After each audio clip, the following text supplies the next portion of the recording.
Hello বন্ধুরা, তোমরা সবাই কেমন আছো? আশা করি ভালো আছো। মেয়েকে রেডি করিয়ে দিয়েছি। এখন ও যাবে স্কুলে, ওর বাবা ওকে ছেড়ে দিয়ে আসবে। আর স্কুলে যাওয়ার আগে দেখো আমাকে কতগুলো ফ্লাইং কিস দিয়ে গেল, পাকা বুড়ি একটা। মেয়ে স্কুলে চলে যাওয়ার পর ঘরের সমস্ত বাসি কাজগুলো সেরে নিয়েছি, টিফিনের জোগাড় করে নিয়েছি। টিফিনটা এবার বসাবো। পেঁয়াজ, গাজর, ক্যাপসিকাম, আলু, ক্যাপসিকাম আর গাজরটা অনেক দিন ধরে ছিল, সেগুলো কেটে নিয়েছি। আর এদিকে এই দেখো সবজিগুলো কাটতে গিয়ে আমার আঙুলটার অবস্থা দেখো, আঙুলটা কেটে গেছে।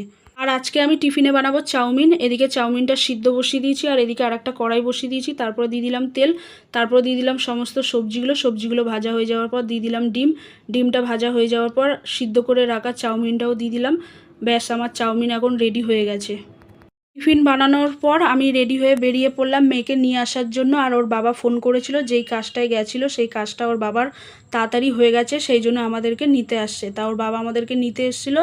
আর মেয়ে স্কুল থেকে বেরোনোর পর আখের রস কিনেছিল, তাই ও আখের রস খেতে খেতে বাড়ি